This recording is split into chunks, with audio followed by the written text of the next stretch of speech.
Hello, everyone. Welcome to another episode of Hello Hot Flash, where we help you control the midlife change. I'm excited to be here today with my guest, Dr. Cindy Tsai. Cindy, thank you so much for joining us. Thank you for having me. I'm excited to be here. Of course, Dr. Cindy is an award-winning board-certified physician, TEDx speaker, best-selling author, and chief wellness officer focused on helping women say yes to themselves and more through taking a holistic mind, body, spirit approach to health and wellness. We all need to learn how to say yes to ourselves. I'll just start with that. I think for so long we're always, no, we can't do this. No, we. So I'm happy that you're spreading that good news around. Let's start the conversation by talking about what's fueled your passion for supporting women. Absolutely. So I had my own story and experience with burnout when I woke up one day not being able to see. Yeah. And this happened in residency training. So more than 10 years ago, I talked about it in my TEDx talk. And basically, what happened was I was a medical mystery. And I woke up, the room was dark, blurry, went to see the doctors, and they couldn't give me an answer about what was going on. It was incredibly frustrating to be on that side as a patient, feeling helpless, confused, because all of my labs looked normal, but I wasn't normal. My I can't. prescription increased threefold overnight.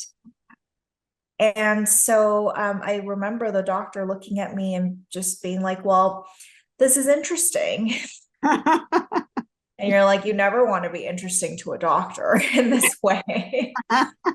Thankfully, a while later, other symptoms came up, and I was diagnosed with a rare autoimmune condition impacting my eyes that could have led to full blindness.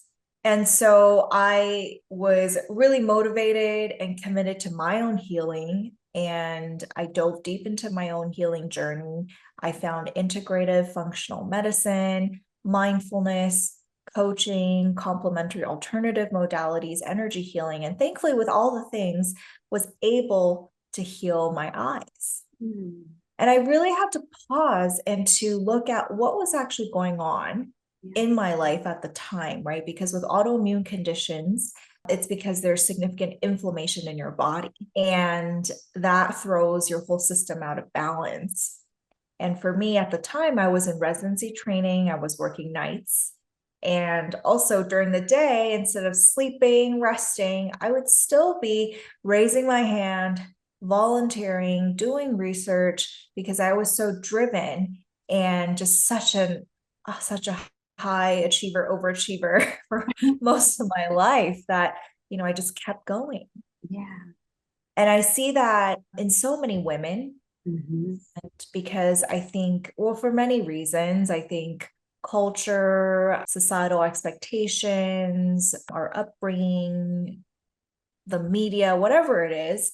But I think that a lot of women, we feel like we have to do everything. We have to be all things to all people. And we really put ourselves on the back burner. And when I went through my own healing journey and learned so many tools and skills and resources, I really was so compelled to help other women, especially to really learn how to take better care of themselves and really be in a much better place. I feel it's so weird. Like we're the best caregivers ever, except when it comes to ourselves. Like we don't take that time to understand that we can't help others until we start to help ourselves. So I'm happy that you're helping spread that message. I had the opportunity to watch your TEDx speech, and it was amazing. I really loved it. Loved the suit too. Got to digress to that for a second. Thank you. But a quote that I got from that is, a quick fix is not a fix. Tell the audience what you meant by that quote. Yeah, definitely. So I think that in our current society and world, Mm-hmm. we're very much driven and conditioned by this instant gratification. Mm-hmm. Yeah. It's like, I mean, even just think about, look at Amazon Prime. You order something and you expect it to be at your door that same day, the next day, in 2 days. Yeah. And I think a lot of times, especially in terms of our health and well-being, we end up looking for that quick fix. So whether it be if you're having a headache and whatever, you're just immediately reaching for that ibuprofen, that pill, whatever, so that you can mask the symptoms for it to go away. And I think that there's definitely a time and place for these things, right? Especially when it's acute, urgent, you need to stabilize. Like, totally, it's not that I'm against medications at all. I just think that when you're looking at really true alignment and healing, a lot of times there are just many different layers to it. And we really want to get to the root cause and to actually address it at that root so that you can really solve it for good. And a lot of times when we just do a quick fix, it's just that band-aid. It's that superficial fix. I give that example of, it's like if you have a plant that's dying, the leaves are yellow, you can try to spray water on the yellowing leaves, Right. or you can tend to and nurture the dry soil, right? And really get to the root. And so I think that's what I really focus on in my care and practice, and really helping people get to the root cause and really looking holistically at the whole picture, at the whole person, so that you can really be well. I appreciate that so much. I know you talk a lot about self-compassion as an aspect of healing, and I've not heard a lot of people talk about that. So, how does menopause or even being a woman impact the woman's feeling of self, and why is self-compassion really important for women? Yeah, so I think self-compassion is a skill that we all could benefit from. And myself, especially having been a lifelong perfectionist, I've always been incredibly hard on myself. And when I think about self-compassion, I define it as really bringing a sense of kindness and compassion to yourself. And it's about being your own best friend. And I think a lot of times as women, we go through different seasons in life, different cycles. And especially when you're talking about the transition to menopause, and a lot of physical changes happen. I find that sometimes we don't talk about enough the connection between our mind and our body, and how the physical health impacts mental health, vice versa, spiritual health, emotional health, like all the things, all the different aspects I see are very much interconnected. And that's why I think when you take care of one aspect, other aspects improve, right? A lot of times people, they swear by exercise, they got to go for that run, they have that runner's high, and then they feel better, right? And that's an example of, you're addressing it on a physical level, but it has impacts on other areas of your life too. And so I think specifically with menopause, a lot of times it can be very challenging because you have all of these symptoms, hormonal changes, physical changes, mental changes, your energy is not as good, like all of these things. And it can really take a toll on your sense of self, how you see yourself, your self-esteem, your well-being. And I think a lot of times when we're not being as aware and mindful of these changes, there can be a tendency to go into this downward spiral and shame and then feeling like we're not good enough, and like something's wrong with you, and like, nobody hears you, and that life sucks, and like, it's all downhill, right? Right. And I know I see and hear it all the time, right? Working with these amazing, amazing women who have accomplished so much. But as they're going through these phases and changes and seasons in life, it really forces you to look at yourself in a different way. Right. And I think this is why self-compassion is so important, especially in these periods of time, because you have to be kind to yourself. It's like you can't hate yourself there. Yeah. Yeah. Yeah. I think we oftentimes may have been misled into thinking that we can. And that's why I think we are often so hard on ourselves. We're like, we got to keep going and going and, can't quit and all of that. But there's a difference, right? Between, because I think about self-compassion as being a very active process of really intentionally bringing that kindness in for yourself. And that sense of acceptance and love is so important. Give us some ideas on how we can start to be more compassionate to ourselves, because for some of us that's really hard. I also spend a lot of time beating myself up about the smallest things and then feeling bad about having self-compassion. So how can we begin to implement that into our daily lives?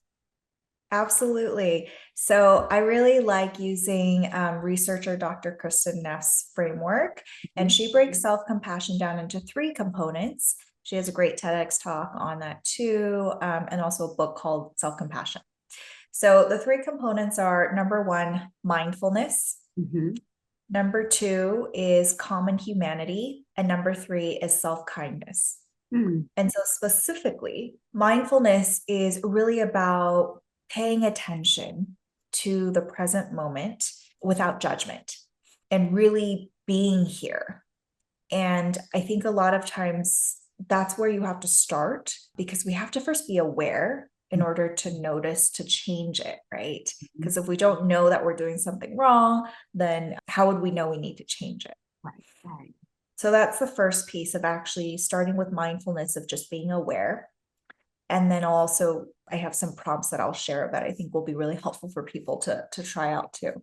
And then the second part is common humanity, which is this idea that we're all human and we're all going through this life called this experience called life, right? With its like messiness, its ups and downs, and all of these things. Yeah. And I think a lot of times when we have a hard time, it makes our brain go into this panic mode. And then what happens is we lose our rational thinking. We feel like we're the only ones struggling, and we retreat, we withdraw.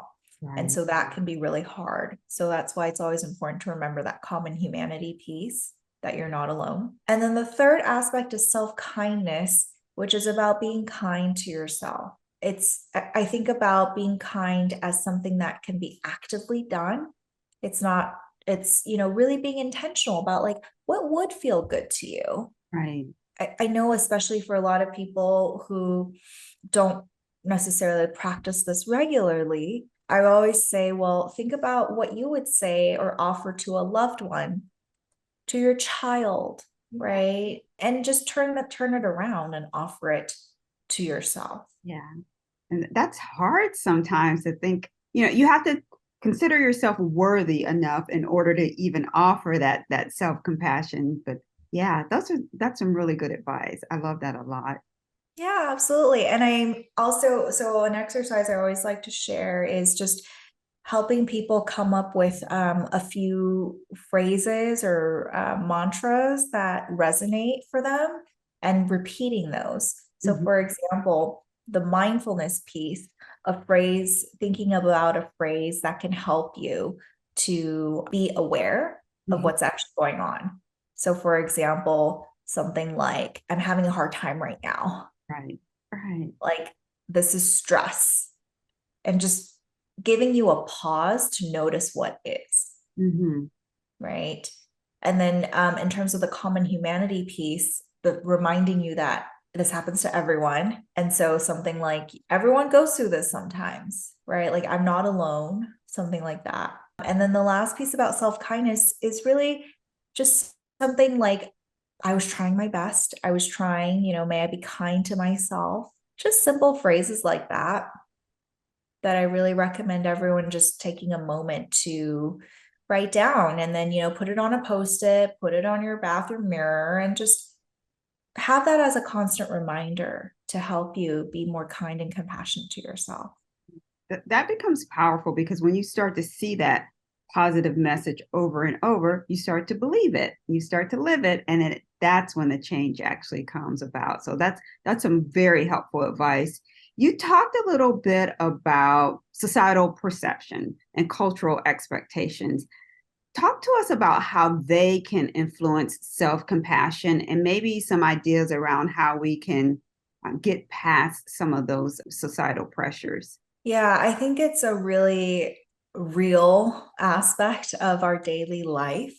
Yes. I think depending on where you are, your culture, your background, your upbringing, it has differing degrees of how it may have influenced you. I think again, it all starts with awareness.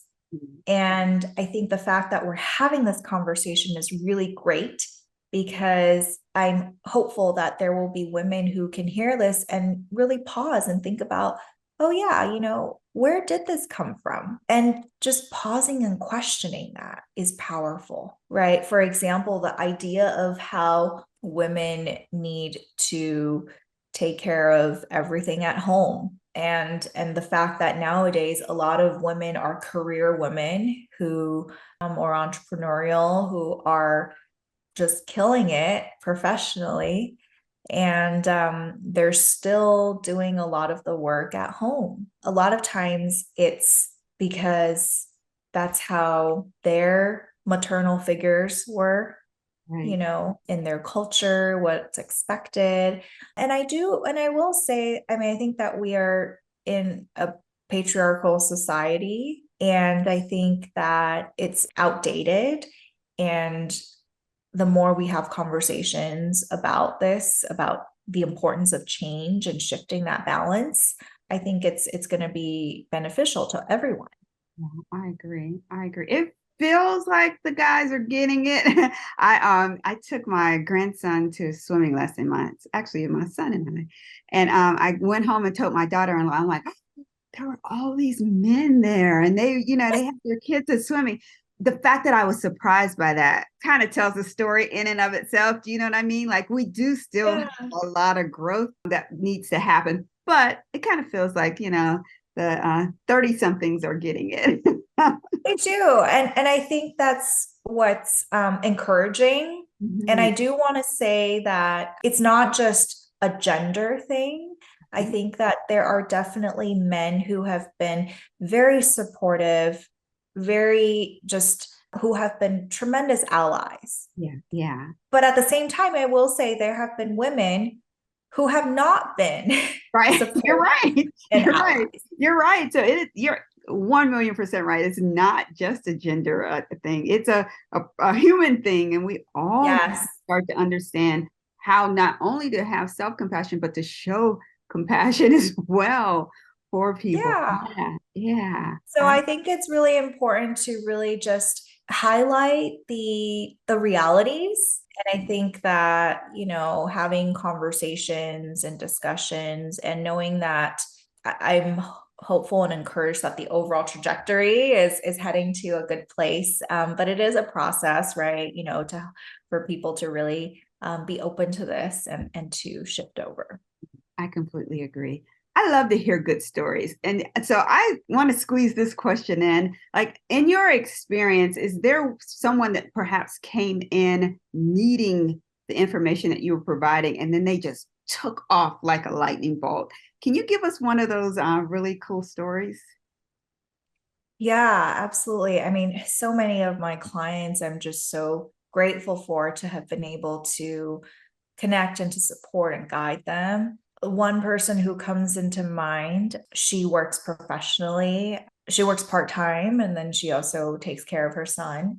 And she's always been this very high achiever, just working really hard.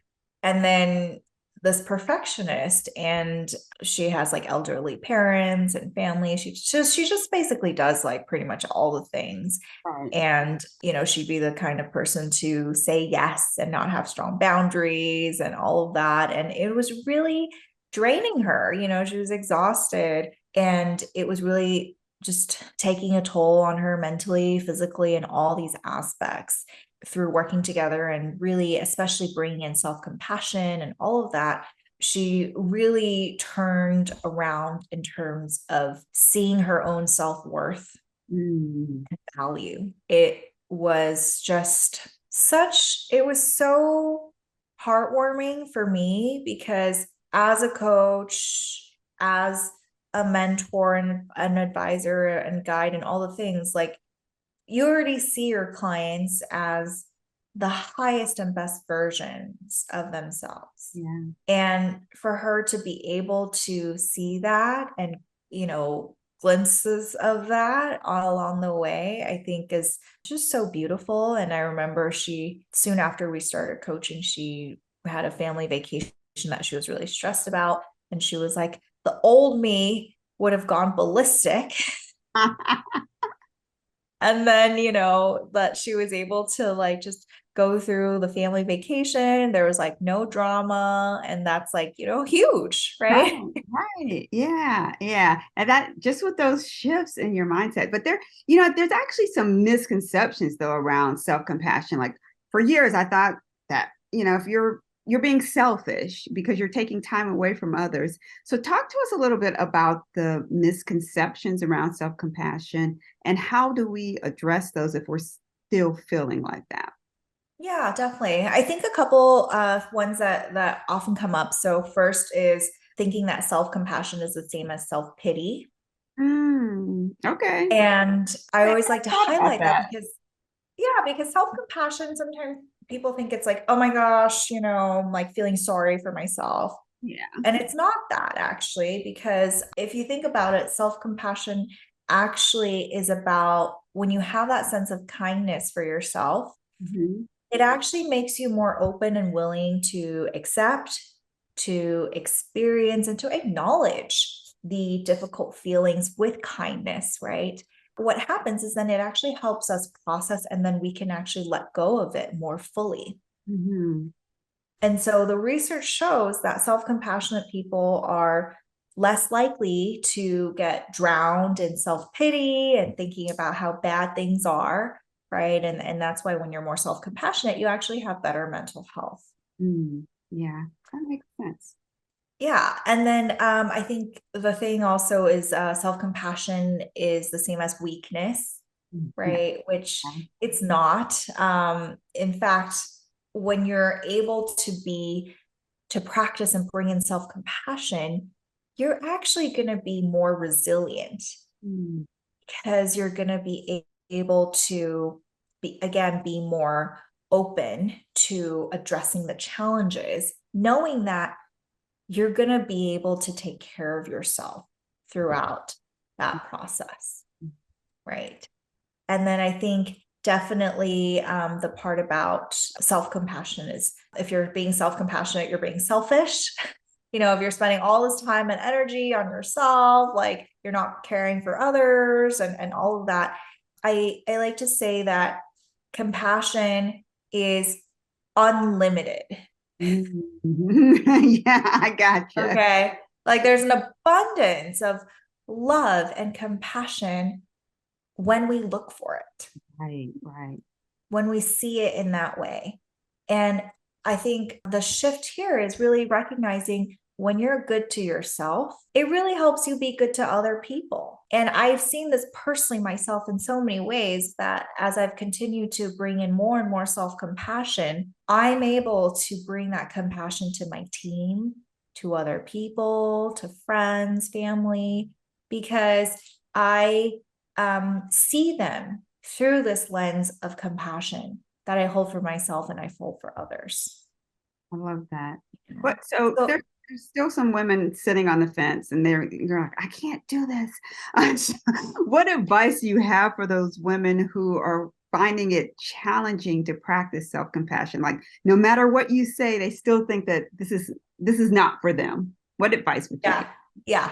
Well, I think another thing that comes up oftentimes Huh? when there's resistance, Huh? especially with the women who are very successful, high achieving, and all of that, is sometimes there's a belief thinking that self-compassion may make you complacent Okay. because you're just being too easy on yourself. You're letting yourself off the hook, right? You're like not learning and whatever.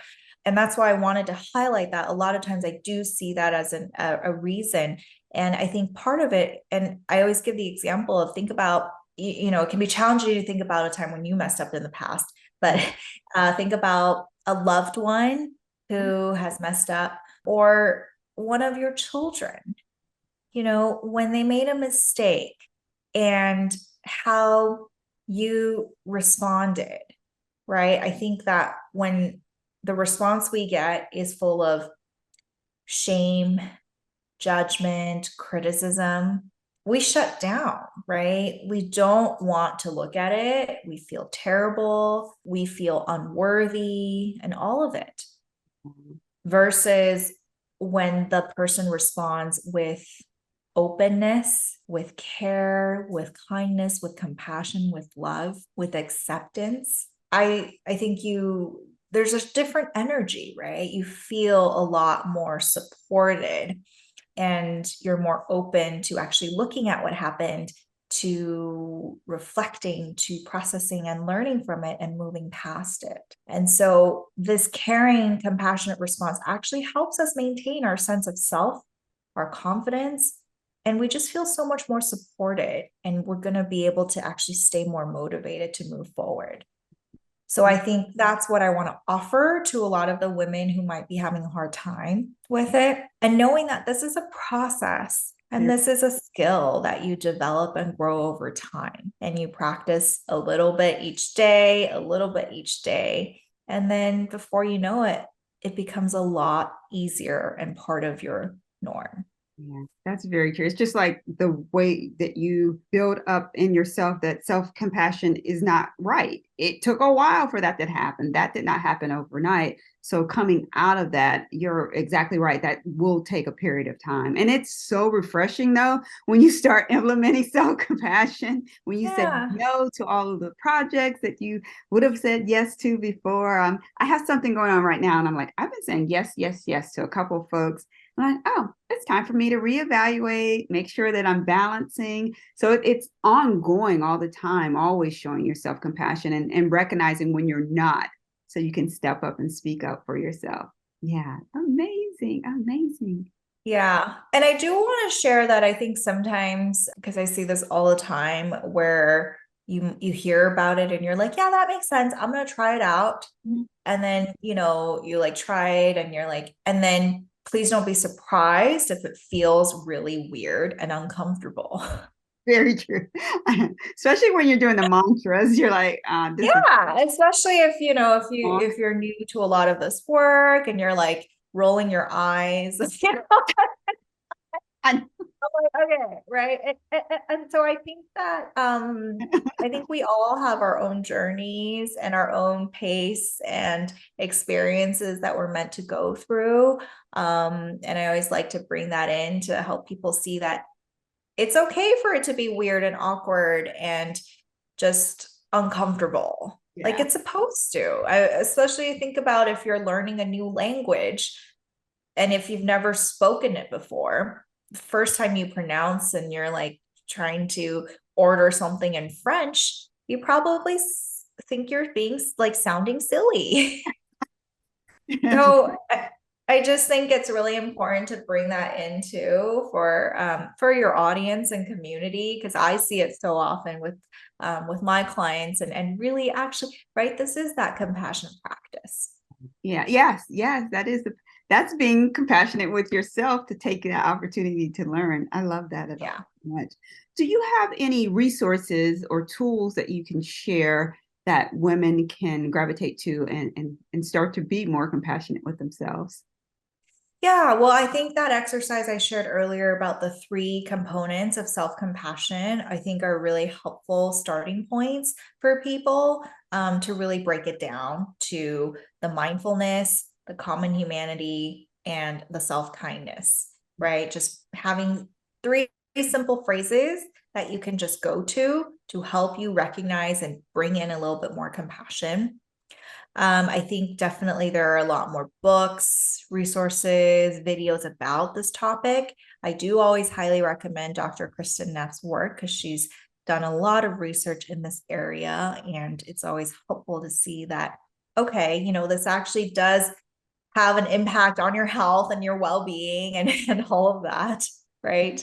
And I think a lot of it is actually, it's an experiment and it's a journey for you to really build a closer relationship with yourself. Mm-hmm. I agree with that. I mean, I always say that every body, every person is different. And so the things you need are different. Mm-hmm. And Yeah. it's not one size fits all. And I think that fundamentally, yes, we're all humans, and yes, we all need to drink water, and that kind of stuff.